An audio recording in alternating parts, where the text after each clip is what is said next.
తెలుగు చిత్ర పరిశ్రమ దేవతలా కొలిచింది శ్రీదేవిని. అతిలోక సుందరి అంటూ నెత్తిన పెట్టుకుంది. శ్రీదేవి కూడా ఆ విలువను ఎప్పుడూ నిలబెట్టుకుంటూనే వచ్చింది. బాలీవుడ్ లో సైతం టాప్ హీరోయిన్ గా సెన్సేషన్ క్రియేట్ చేసిన ఇప్పటి హీరోయిన్లలాగా టాలీవుడ్ ని ఎడమకాలితో తన్నేలేదు. మంచి అవకాశాలను ఎంచుకుంటూ 2 చోట్ల బ్యాలెన్స్ చేసుకుంది. ఇరు భాషా చిత్రాలు చేసి 2 రాష్ట్రాల ప్రేక్షకులను సంతృప్తిపరిచింది. అయితే బోనీ కపూర్ ని పెళ్లాడడంతో ఆమె పూర్తిగా బాలీవుడ్ కు పరిమితమైపోయింది. తెలుగు వారికి అంతని చందమామలా దూరంగా ఉండిపోయింది. కానీ ఇక్కడ ఏదైనా ఫంక్షన్ కి పిలిస్తే వచ్చి వాలుతూ ఉంటుంది శ్రీదేవి. తెలుగు పరిశ్రమ అంటే తనకెంతో ప్రీతి అని, మంచి అవకాశాలు దొరికితే తప్పక మళ్లీ తెలుగు సినిమాలు చేస్తానని రీఎంట్రీ ఇచ్చినప్పుడు చెప్పింది శ్రీదేవి. అయితే ఇప్పటి వరకు అది వర్కౌట్ కాలేదు.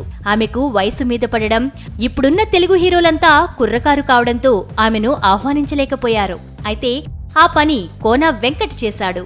హీరోల సరసన అంటే అయ్యే పని కాదని అనుకున్నాడో ఏమో, ఆమె కోసం ప్రత్యేకంగా ఉమెన్ ఓరియంటెడ్ సినిమాని తయారు చేశాడు.